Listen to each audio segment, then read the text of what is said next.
Sometimes the deepest wounds don't come from strangers. They come from the people you raised.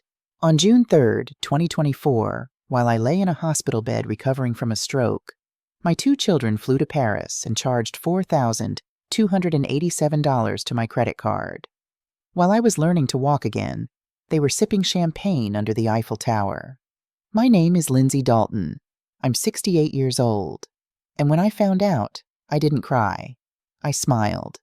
Because right then, I decided something. If they could walk away from me that easily, I could walk away from everything they thought they were going to inherit. If you're listening from somewhere far away, drop your city in the comments so I can see how far this has traveled. And please, stay with me until the end. This story isn't just mine. It might be yours, too. It was 2:15 in the morning when I woke up on my bathroom floor, unable to move my left arm. Thank God for Patricia Williams. My 76-year-old neighbor heard the thud through her window and called 911. She rode with me in the ambulance, holding my hand while I couldn't form words, couldn't tell her how terrified I was. They took me to Memorial Hermann Hospital in Houston, the same hospital where I'd worked as a nurse for 40 years. Now I was the patient being wheeled through emergency, blood pressure cuff tight around my arm, machines beeping frantically. Dr. Ramirez recognized me immediately. I'd worked with him when he was a resident. Lindsay? Good Lord. Get her to imaging. Now. 6 hours of tests later, he came back with relief in his eyes. You're lucky. Ischemic stroke. We caught it early. You'll need therapy, but you should recover fully. Lucky. That's what he called it. They moved me to a private room at 7 a.m. I lay there watching the Houston sunrise, already planning the calls I'd make.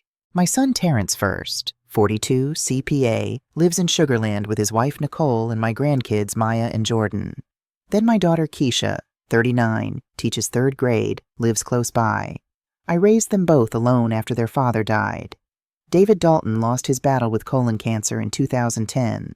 After he passed, I worked 3, sometimes 4 12-hour shifts a week, night shifts, weekends, holidays.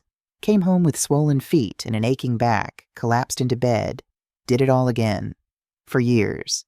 So they could finish graduate school, buy their first homes, give my grandchildren good Christmases.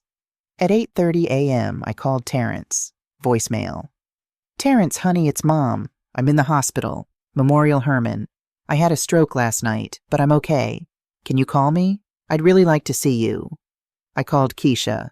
Straight to voicemail. Baby girl, it's Mama. I'm at Memorial Hermann. I had a stroke.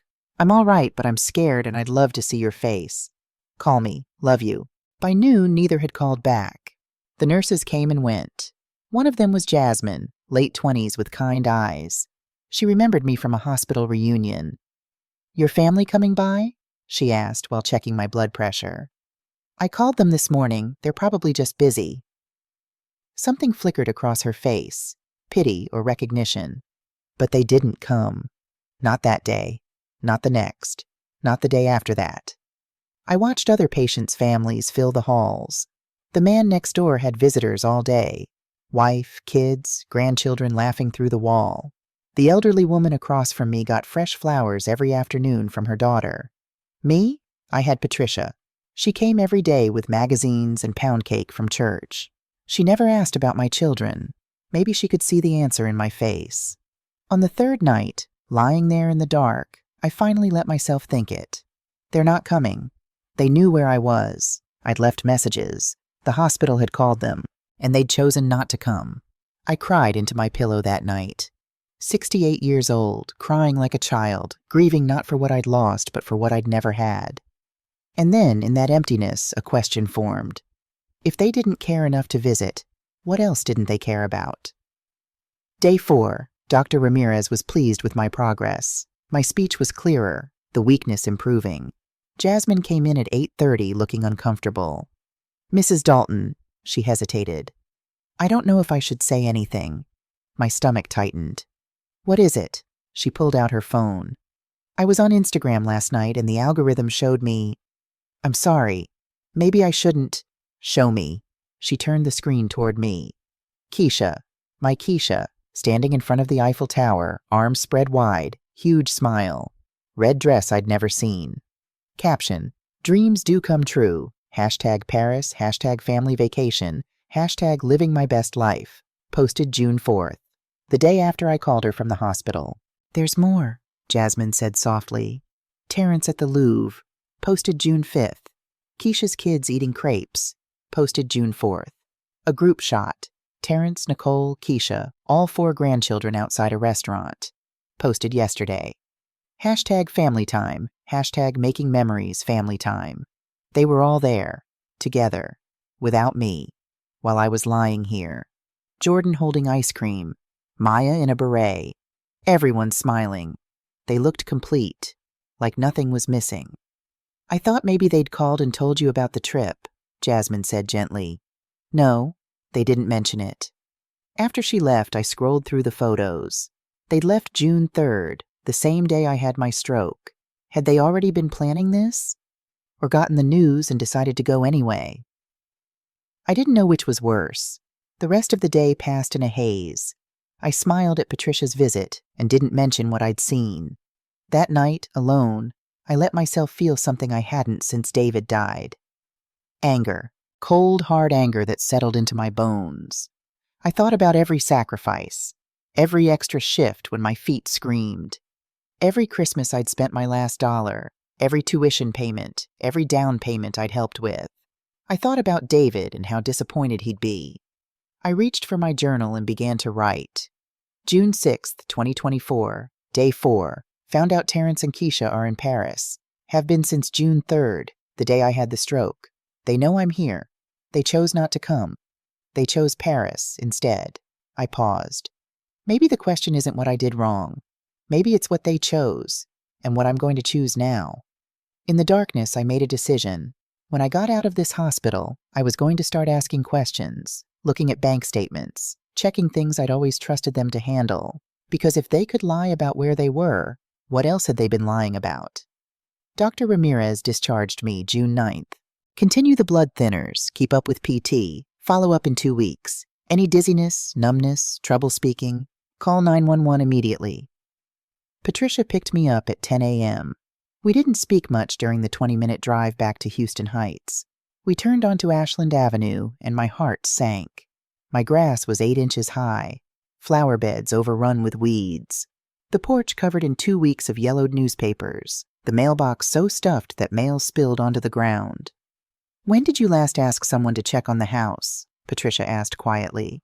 I called Terrence that first day. I assumed he'd come by. Patricia's jaw tightened. Walking up to my own door felt surreal. The hanging petunias were dead and brown. A water-damaged package sat crushed against the door. Inside, the smell hit me. Stale air, spoiled food, mildew.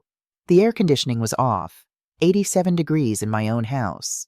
No one had come, not once in 7 days. Patricia brought in armfuls of newspapers and mail, then went to clean the spoiled food from my kitchen.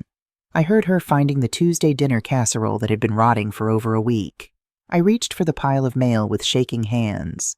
Bills, property tax, insurance. And then, a thick envelope from Chase Bank. My credit card statement. I should have waited. Should have rested. But my hands were already tearing it open. First page, routine charges, groceries, gas, pharmacy. The second page made my heart stop. June 3rd, AIR France, $1,245. June 3rd, Hotel Le Bristol Paris, $890. June 4th, Louvre Museum Shop, $425. June 5th, Le Jules Verne Restaurant, $650. June 6th, Louis Vuitton, Champs-Élysées, $312. June 6th, La Doury Paris, $89. June 7th, Palace of Versailles, $176. More restaurants, more shops, boat tours, souvenirs, statement balance, $4,287.62. June 3rd, the day I had my stroke. The day Patricia found me on my bathroom floor. That same day, someone charged $1,245 to my credit card for airline tickets to Paris. Primary card, Terrence Dalton, authorized user, Keisha Dalton Reed. I'd added them during David's illness when I needed help managing bills. I'd never taken them off. While I was fighting for my life, they'd used my card to fund their vacation. Hotels, fancy restaurants, designer handbags. Lindsay? Patricia stood in the doorway. What's wrong? I held up the statement. She read it, her face changing from shock to disbelief to anger. They charged a vacation to your card while you were in the hospital. While I was alone, I finished. Yes. We sat in silence, the paper between us like evidence. I knew they'd gone, I said hollowly. I saw the Instagram posts, but I didn't know they'd used my money. What are you going to do? Patricia asked gently. I looked down at my hands. They'd stopped shaking. Something cold and clear was happening inside me. I don't know yet, but I'm going to figure it out. Patricia stayed all day helping sort mail, throwing away spoiled food, running laundry. She made sure I had groceries before she left. Call me if you need anything. Promise me. I promise. After she left, I stood in my living room. This house had been my haven. Now it felt empty in a way that had nothing to do with furniture. I went upstairs to the bedroom I'd shared with David. I picked up our 20th anniversary photo from the nightstand. David, I whispered. What would you do? But I already knew. David had been kind but firm about boundaries, about respect. He would have been heartbroken, but he would have been clear about consequences. I opened my nightstand drawer and pulled out my old address book. I flipped through until I found it. Daniel Foster, attorney at law, Beverly's friend. He'd helped with David's estate. He was good and honest. Too late to call tonight, but tomorrow morning, first thing, I would. Because if they could take $4,000 for a vacation without asking, what else had they taken? I needed to know. I needed to see everything. And then I needed to decide what came next. That night I barely slept. I lay in bed listening to the house settle, every creak and groan suddenly feeling different. Wake up, it seemed to say. Look around. Pay attention. I'd spent so long trusting, believing, assuming the best. Assuming that love was enough, that blood was enough, that being a good mother meant my children would be good children in return. I'd been wrong. And while that realization hurt more than any stroke ever could, it also did something unexpected. It set me free.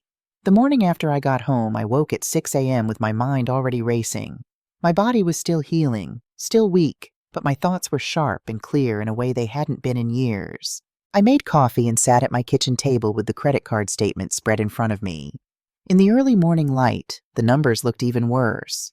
$4,287.62. While I'd been in the hospital, terrified and alone. At 7:30, my phone rang. Patricia. How'd you sleep, honey? Not much, I admitted. Patricia, I need to ask you something. Did you see them, Terrence or Keisha? Did they come by the house at all while I was in the hospital? A long pause. Lindsay, please, I need to know. I saw them, she said quietly. June 2nd, late afternoon. Both cars in your driveway. They were loading suitcases into Terrence's Tesla. Big suitcases like they were going somewhere far. The kids were excited, running around. Nicole was checking her phone, looking at something. They all looked happy. My chest tightened. What time? Around 5, maybe 6. I waved. Terrence waved back but didn't stop to talk. They left in a hurry. 5 or 6 p.m. on June 2nd, just hours before I had my stroke at 2 a.m. on June 3rd. They'd been packing for Paris while I was home alone, about to collapse on my bathroom floor. Thank you for telling me, I managed. Lindsay, what are you going to do? I'm going to call Beverly, and then I'm going to call a lawyer. Beverly Carter answered on the second ring. We'd been friends for 30 years, met at a church potluck back in 1994, and bonded over our love of Agatha Christie novels and our disdain for people who didn't return library books on time. She'd been a social worker for 40 years before retiring. If anyone knew how to navigate difficult family situations, it was Beverly. Lynn, Patricia called me this morning. She told me what happened. I'm coming over. Bev, you don't have to. I'm already in my car. Be there in 20 minutes. She arrived in 15, letting herself in with the spare key I'd given her years ago. 65 years old, 5'2", with silver locks and eyes that missed nothing. She took one look at me sitting at that kitchen table and pulled me into a hug. Oh, honey, I'm so sorry. I let myself lean into her for just a moment, then pulled back. I need help, Bev. I need to figure out what's really going on. Show me everything. I showed her the credit card statement, watched her face harden as she read each line. They were in Paris, she said flatly, while you were in Memorial Hermann. Yes. And they used your card. Yes. Beverly set down the statement and looked at me with the same expression she probably used on negligent parents back in her social worker days. Lindsay, you know what this is, right? This isn't just neglect. This is financial exploitation of an elder. It's abuse. The word hit me like a slap. Abuse? Yes, I've seen it 100 times.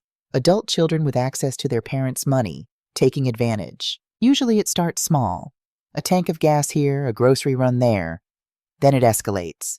She tapped the statement. This is escalation. But I gave them access to my card. During David's illness, when I needed help. That was 14 years ago, Lynn. Did you ever take them off? No, I trusted them. Beverly's expression softened. I know you did. But here's what we're going to do. First, we document everything. Every charge, every date, everything you remember.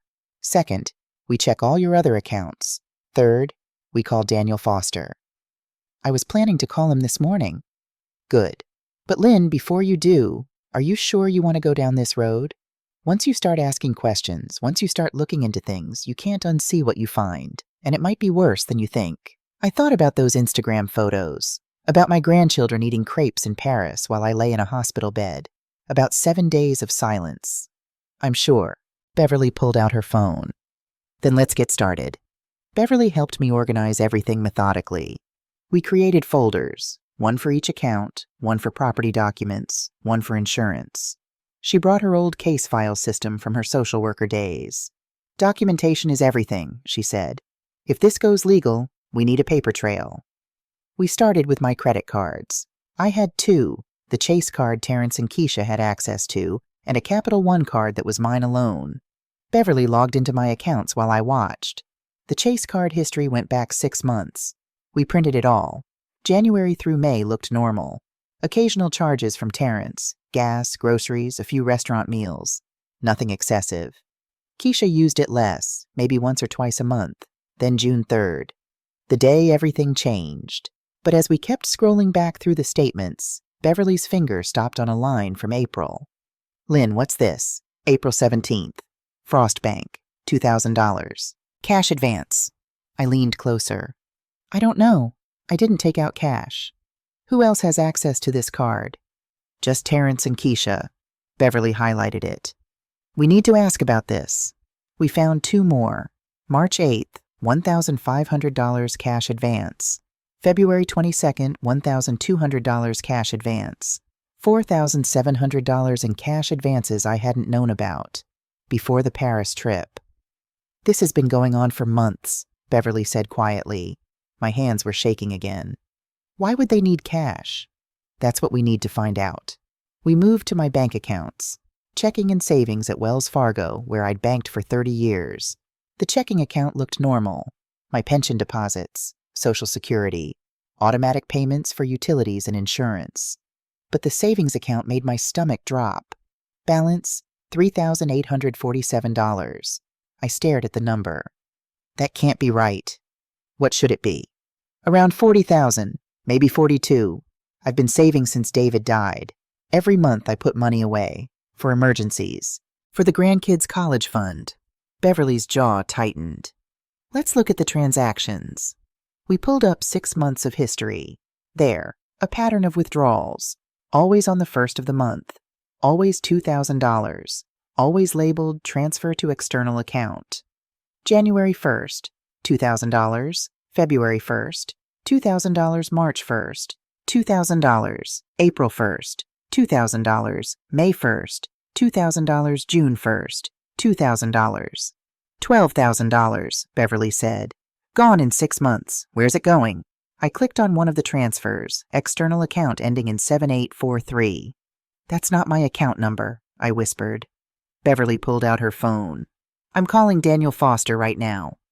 Daniel Foster met us at his office on a Wednesday morning. 52 years old, sharp suit, kind eyes behind wire-rimmed glasses. He'd handled David's estate 14 years ago and had been patient and thorough even when I was too grief-stricken to understand half of what he was explaining. He listened while Beverly and I laid out everything: the hospital stay, the Paris trip, the credit card charges, the cash advances, the mysterious transfers from my savings. When we finished, he sat back and steepled his fingers. "Mrs. Dalton, I need to ask you some questions. Did you authorize these transfers?" "No." "Did you authorize the cash advances?" "No." "Did you give anyone power of attorney?" "No, just the credit card access years ago." "Do you have online banking?" "Yes, but I rarely use it. I usually go to the branch." Daniel made notes. "Have you changed your password recently?" "Not in years. It's the same one I've always used." I paused. Terrence helped me set it up. He knows it.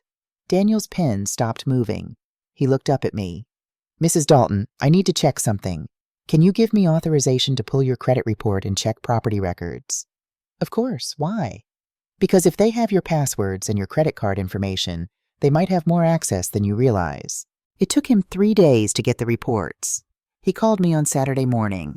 "Mrs. Dalton, we need to meet. Today, if possible. Can you come to my office at 2? Something in his voice made my blood run cold. "What did you find?" "I'd rather show you in person. Can you bring Patricia and Beverly?" We sat in his office at 2 p.m., me, Patricia, and Beverly on one side of his desk, Daniel on the other with a thick folder in front of him.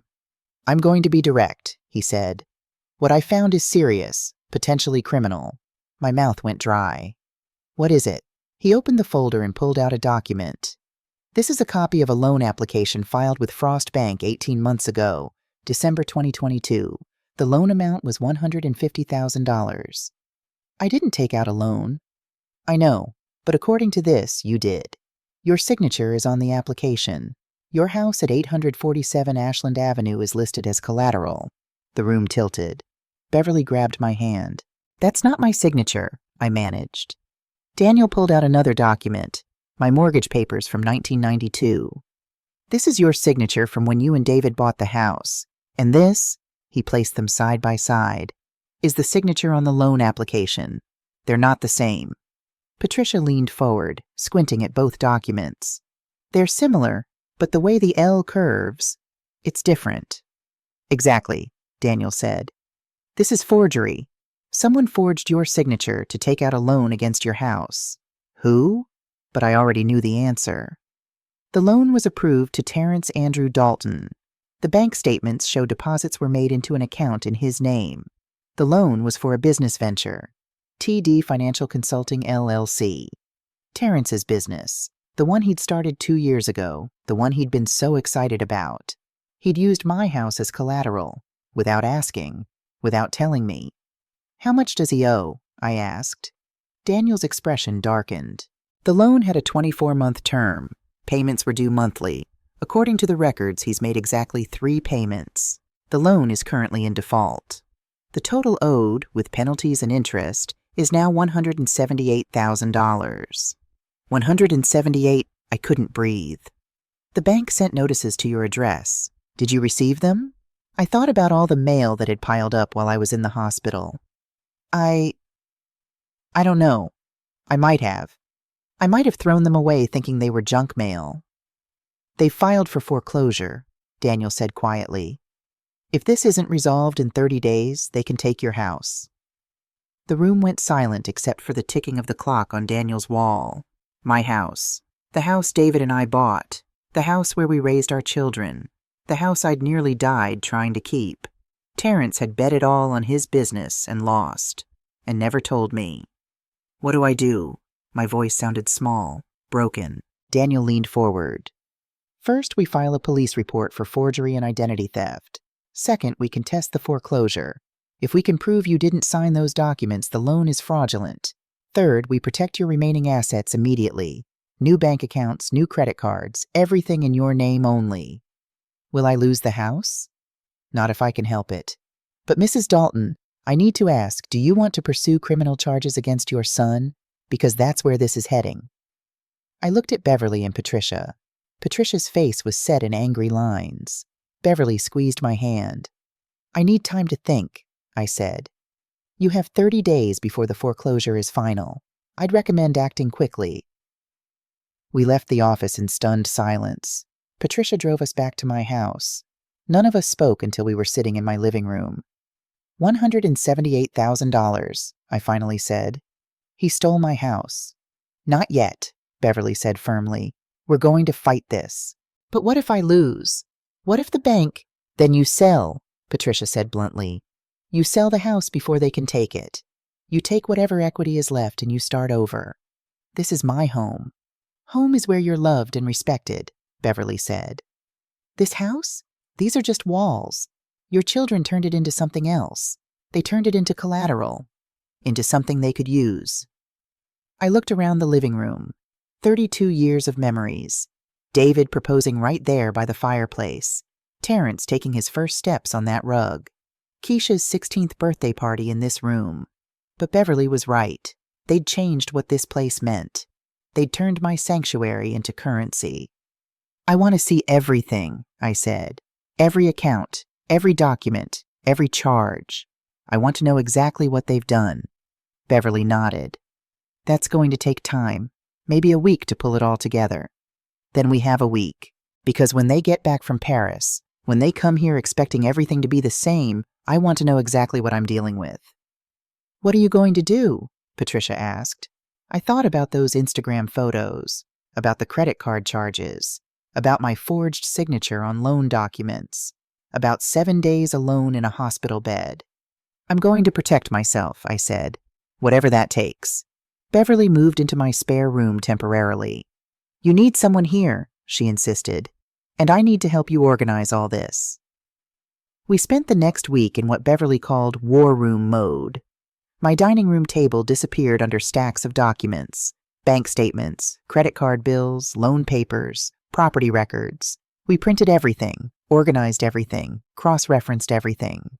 Daniel sent over a forensic accountant, a woman named Sharon Brooks who specialized in elder financial abuse cases. She was 48, efficient, and had zero patience for excuses. Let's see what we're working with, she said, sitting down at my dining room table. We showed her everything. She worked through it all methodically, making notes, creating spreadsheets, asking questions. After 3 hours, she looked up. Mrs. Dalton, the total amount taken from your accounts over the past 18 months is approximately $196,000. The number hit me like a physical blow.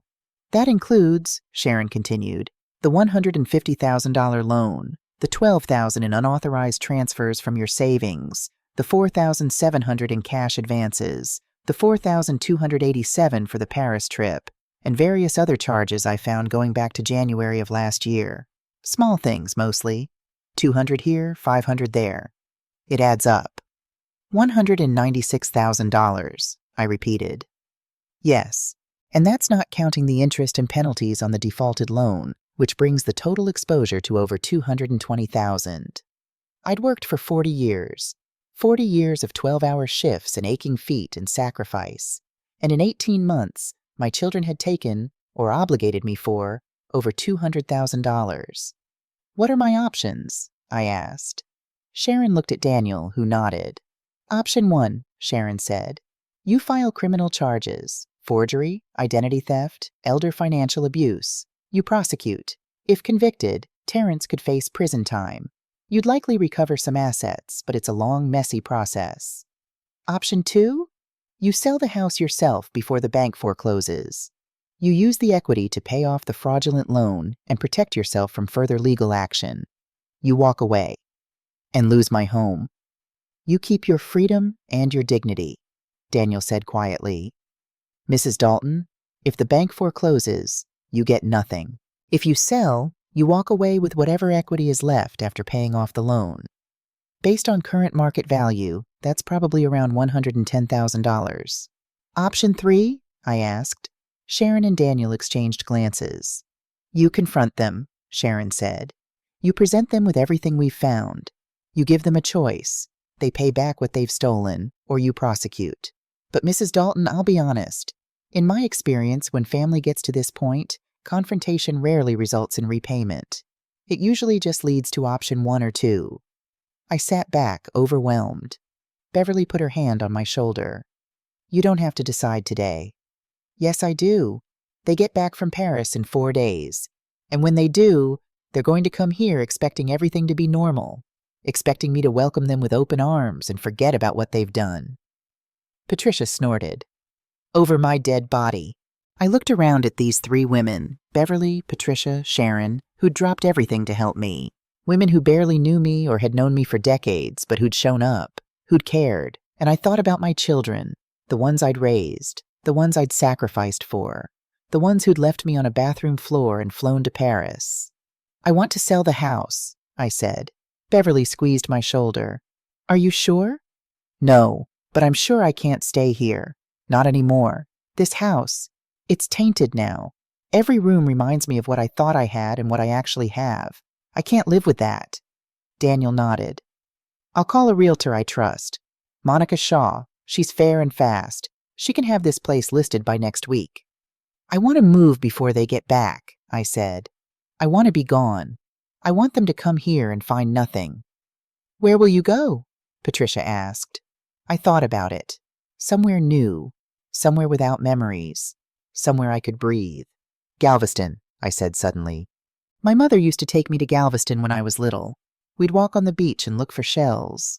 I always felt peaceful there. Galveston's only an hour away, Beverly said. Close enough for us to visit. Far enough for a fresh start. Exactly. Over the next 3 days, things moved fast. Monica Shaw came to see the house Monday morning. She walked through every room, making notes, nodding approvingly. Houston Heights is hot right now. This house has good bones, original hardwood floors, big lot. I can list it for $285,000. In this market, we'll have offers within a week. Do it, I said. Tuesday, Daniel filed paperwork contesting the foreclosure and documenting the forgery. This buys us time, he explained. The bank will have to investigate. Could take 30 to 60 days. By then, we'll have already sold and paid them off. Wednesday, Beverly and I drove to Galveston. We looked at 3 rentals before we found it. A small cottage 4 blocks from the beach. 2 bedrooms, 1 bath, weathered blue paint, and a front porch with a swing. The landlady was Ruth Anderson, a 70-year-old widow with kind eyes.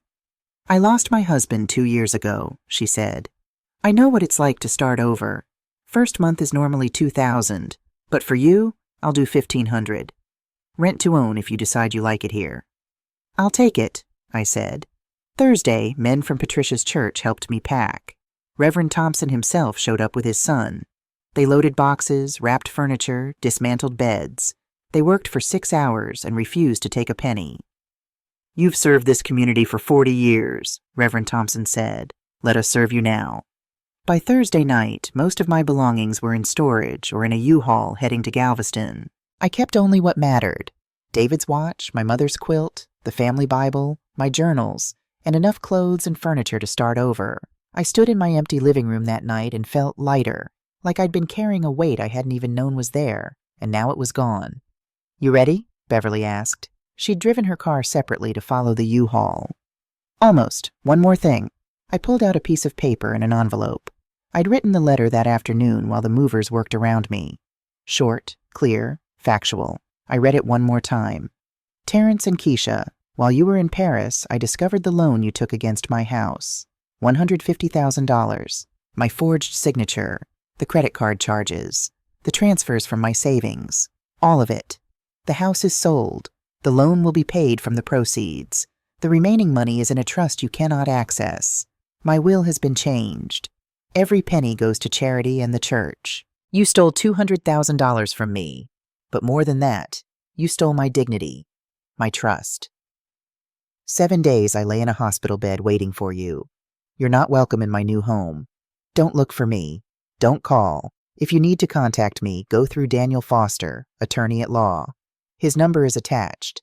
You were right about one thing. I never worked. I only worked 3 jobs to raise you. I only sacrificed 40 years so you could have everything you wanted. But I'm done now. Consider this your inheritance, the knowledge that you threw away your mother for money you're never going to see. Mama, I sealed it in the envelope and taped it to the sold sign Monica Shaw had already posted in the front yard. Then I locked the door to 847 Ashland Avenue for the last time. I didn't look back. Friday morning, I woke up in Galveston for the first time. The cottage was small, smaller than any room in my Houston house, but it was mine. The walls were painted a soft cream color. Morning light came through the windows, and I could hear seagulls crying in the distance. I made coffee in my new kitchen and carried it out to the front porch. The swing creaked gently as I sat down. 4 blocks away, I could see a slice of the Gulf of Mexico, gray-green and endless. Beverly was already up, sitting in the other chair with her own coffee. "How'd you sleep?" she asked. "Better than I have in weeks." It was true. Despite everything, despite the grief and the anger and the uncertainty, I'd slept through the night. No hospital machines beeping, no empty house echoing around me. Just the sound of the ocean and the knowledge that I'd done what needed to be done.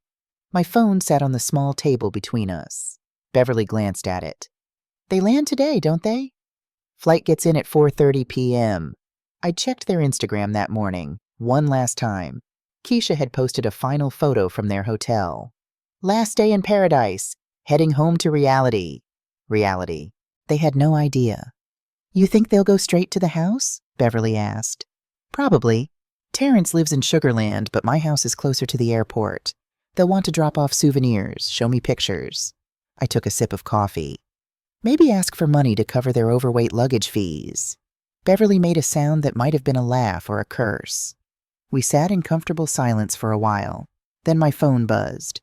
"Patricia, Monica just called. House has 3 offers already, all above asking. She thinks we can close in 2 weeks. Me.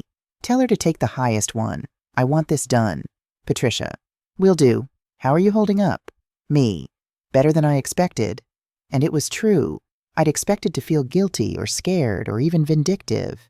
Instead, I felt calm, clear, like I'd been walking through fog for years and finally stepped into sunlight.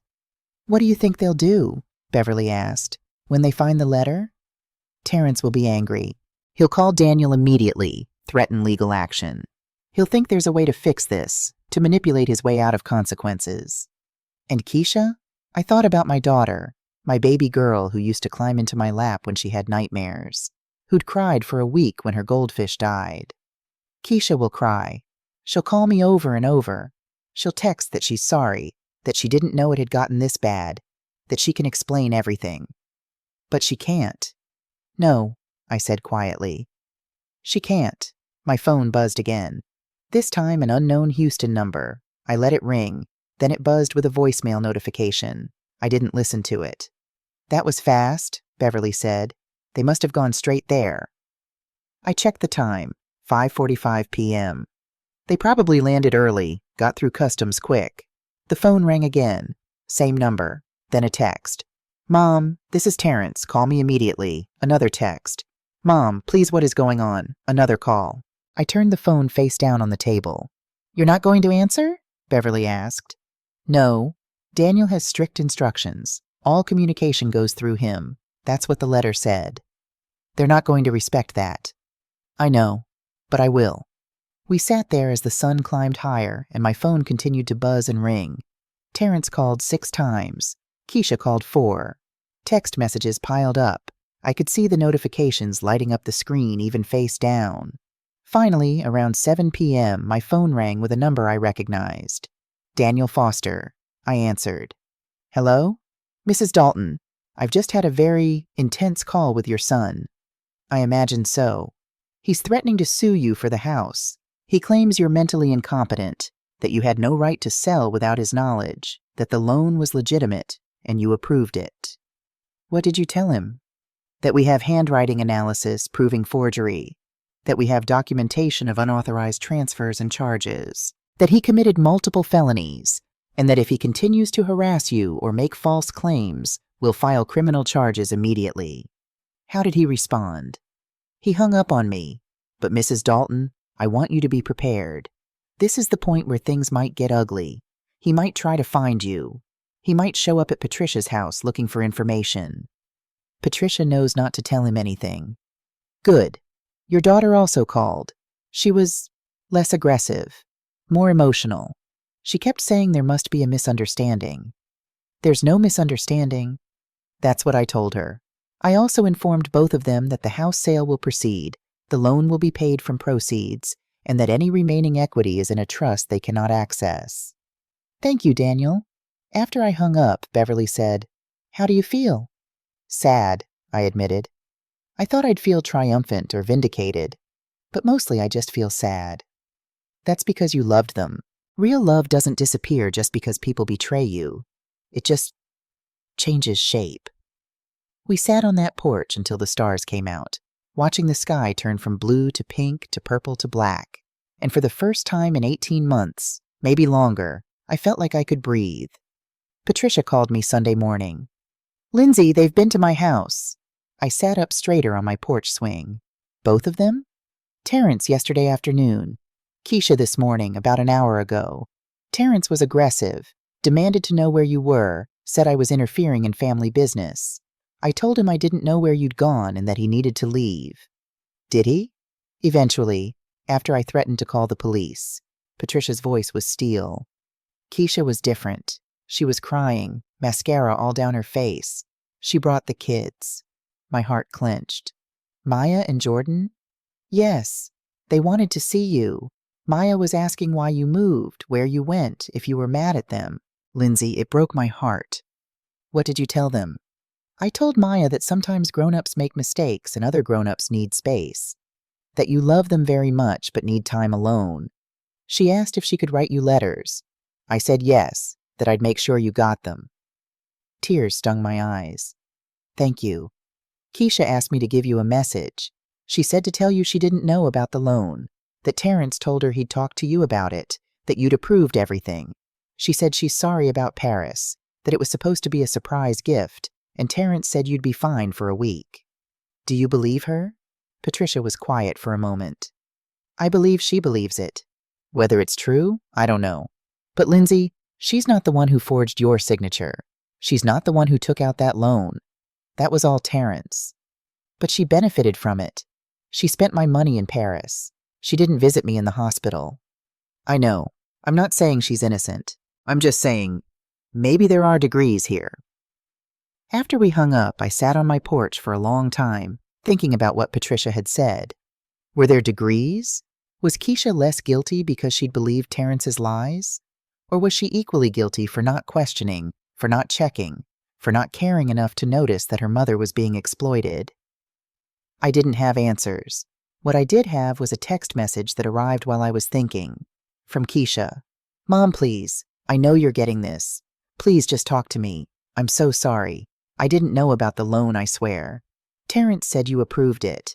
I should have checked, but I trusted him. I should have visited you in the hospital. I was wrong. Please. The kids miss you. Maya cries every night.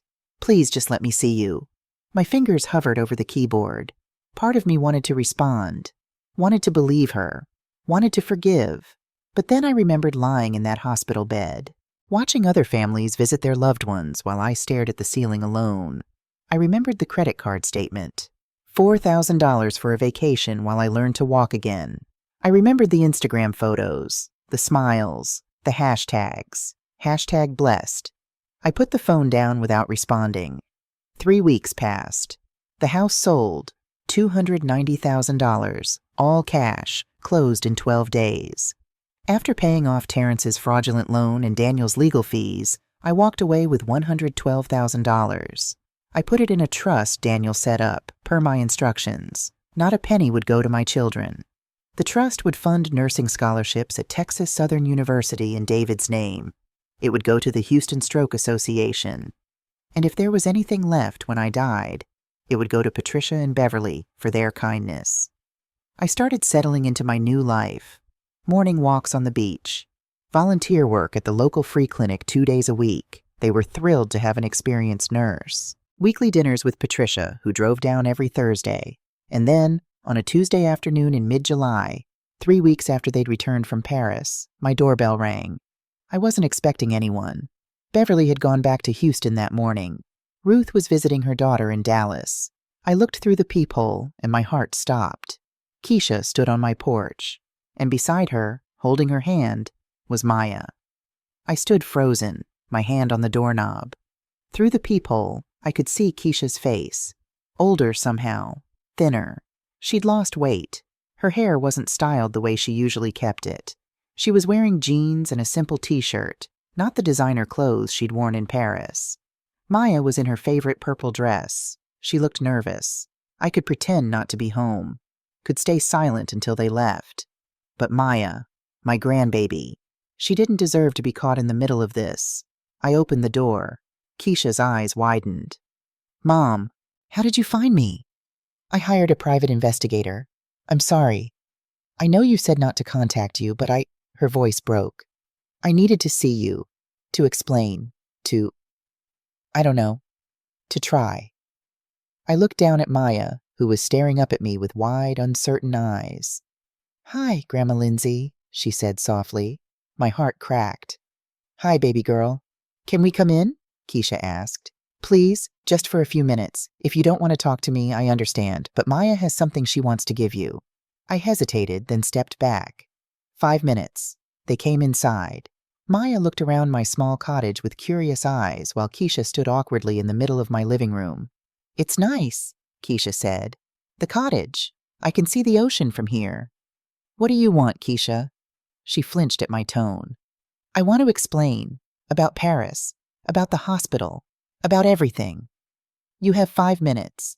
She sat down on my couch, pulling Maya onto her lap even though Maya was getting too big for that. Maybe she needed the comfort. Or the shield. I didn't know about the loan, she began. I swear to you, Mom, I had no idea Terrence forged your signature. He told me you'd agreed to help him with his business, that you wanted to support him. I believed him because he's my brother and I trusted him. You should have asked me directly. I know, I should have. But Mom, Terrence has always been the one who handled money stuff. Even when we were kids, when Dad was sick, Terrence was the one who helped you with bills and paperwork. I assumed he was still helping. He was stealing. I know that now. And Mom, when I found out, when Daniel Foster called and explained everything, I was sick. Physically sick. I threw up because I realized what I'd been part of.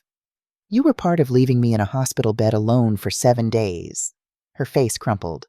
I know, eh? And that's the part I can't explain away. That's the part that was all me. Terrence planned the Paris trip months ago. Said it was a gift for the family, a surprise vacation he wanted to treat everyone to. He said you knew about it, that you'd encouraged us to go. He said you were fine, that Patricia was checking on you. I wasn't fine. I had a stroke. I know. Mom, when Terrence told us you were in the hospital, it was the morning we were supposed to fly out. June 3rd. We were at the airport. He said you'd had a minor incident, but that you were stable, that there was nothing we could do, that you'd be upset if we canceled our trip after all his planning. He made it sound like you'd be disappointed in us if we didn't go. And you believed him. Yes, and I shouldn't have. I should have gotten on a plane back to Houston immediately. I should have gone to that hospital and held your hand. Instead, Her voice broke completely. Instead, I posted pictures on Instagram. I ate crepes. I smiled for photos while you were lying there alone. And Mom, I will regret that for the rest of my life. Tears were streaming down her face now. Maya was watching her mother cry, her own eyes filling with tears. Mommy, don't cry, Maya whispered. I wanted to stay hard, wanted to keep my walls up, but watching my daughter break down, watching my granddaughter try to comfort her mother, it hurt. The credit card charges, I said. $4,000. That was wrong. I know it was wrong. Terrence said he'd cleared it with you, that you'd told him to put the trip on your card and you'd settle up later. I should have questioned it. Should have checked. But I was caught up in the excitement and I didn't think. Mom, I will pay you back every penny. It'll take me time, but I will. I don't want your money, Keisha. Then what do you want? I looked at her, really looked at her. My daughter. The little girl I'd raised alone after David died. The one who used to help me fold laundry and practice her spelling words at the kitchen table. The one who'd grown up and somehow forgotten that love wasn't supposed to be conditional or convenient. I want to know why it was so easy, I said quietly. Why it was so easy to leave me behind. It wasn't. Yes, it was. You didn't call me on my birthday last year. You canceled Christmas dinner 2 hours before everyone was supposed to arrive. You borrowed $300 last spring and never paid it back. Every time I invited you over, you were busy. Every time I asked to see the kids, you had plans. I became an inconvenience, Keisha. And then when I actually needed you, you were in Paris. She was sobbing now. You're right. You're right about all of it. I got caught up in my life, in my job, in my kids' schedules, and I started seeing visits with you as obligations instead of time with my mother. I don't know when it happened. It was gradual, but you're right. Maya slipped off her mother's lap and came to stand in front of me. She was holding something, a folded piece of paper. Grandma Lindsay, she said in a small voice, I made you something. She handed me the paper. I unfolded it carefully. It was a drawing, crayon on construction paper, a beach with waves, a small blue house, and two stick figures holding hands, one tall with gray hair, one short with pigtails. At the top, in careful first-grade handwriting, I love you, Grandma. Come home. Love, Maya. The tears I'd been holding back finally spilled over. Grandma, why are you crying? Maya asked, worried. Did I make you sad? No, baby. I pulled her into a hug, breathing in her little girl smell of strawberry shampoo and sunshine. You made me happy. This is the most beautiful thing anyone has ever given me. I held her for a long moment, feeling her small arms around my neck, feeling my heart break and heal simultaneously. When I let her go, I looked at Keisha. I love you, I said. I will always love you. You're my daughter. But love isn't enough anymore. Love without respect, without consideration, without effort, it's not sustainable. It eats away at you until there's nothing left. I know, she whispered. I need time, Keisha. I need space to figure out who I am outside of being your mother, outside of being the person you call when you need something. I need to learn how to protect myself. Can you understand that? She nodded, wiping her eyes. Can I write to you? Not asking for anything. Just to let you know how we're doing. To share things. Through Patricia, I said. Send letters to Patricia. If I'm ready to read them, I will. And if I'm ready to respond, I will. But on my timeline, not yours. Okay? She stood up, pulling Maya gently. Okay, that's fair. At the door, she turned back. Mom, I'm so sorry. For all of it. And I'm going to be better. I'm going to teach my children to be better. Maya and Jordan will grow up knowing that family means showing up. I promise you that. Good, because they deserve that. Every child deserves that. After they left, I stood in my living room holding Maya's drawing. I put it on my refrigerator with a magnet, right where I could see it every day. It wasn't forgiveness. Not yet. Maybe not ever. But it was a door left slightly open, just slightly. 6 months later, January 26, 2025. I'm sitting on my porch in Galveston watching the sunrise over the Gulf of Mexico. I'm 69 years old today. Last year, I spent my birthday alone, waiting for phone calls that never came. This year, Ruth brought me cake at dawn. Patricia is driving down this afternoon. Beverly organized a surprise lunch with the women from my support group. Second Chapter Sisters, we call ourselves. 12 women over 60 who've all had to start over for one reason or another. Terrence hasn't contacted me since Daniel sent him the cease and desist letter. I heard through Patricia that his business failed completely. He and Nicole are selling their house. I don't feel happy about it. I just feel nothing. He made his choices. Keisha writes every week. Letters sent to Patricia's house. Sometimes I read them. Sometimes I don't. Last month, she sent photos of Maya's school play. Maya was a tree. She looked happy. I haven't written back yet. Maybe I will someday. Maybe I won't. I'm still deciding. The money in David's trust fund has already sent 3 nursing students to college. The Stroke Association used some of it to fund a new support group for survivors. David would be proud of that. My health has improved. Blood pressure normal. No more dizzy spells. I walk 3 miles on the beach every morning. I volunteer at the clinic 4 days a week now instead of 2. Last month, I helped deliver a baby, my first delivery since I retired. The mother named her daughter Lindsay. I cried. This morning, there's a letter in my mailbox from Maya. Patricia forwarded it yesterday.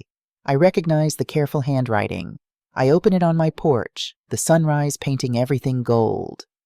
Dear Grandma Lindsay, I am 8 3/4 now. I got all A's on my report card. Mommy says you were a nurse and helped people.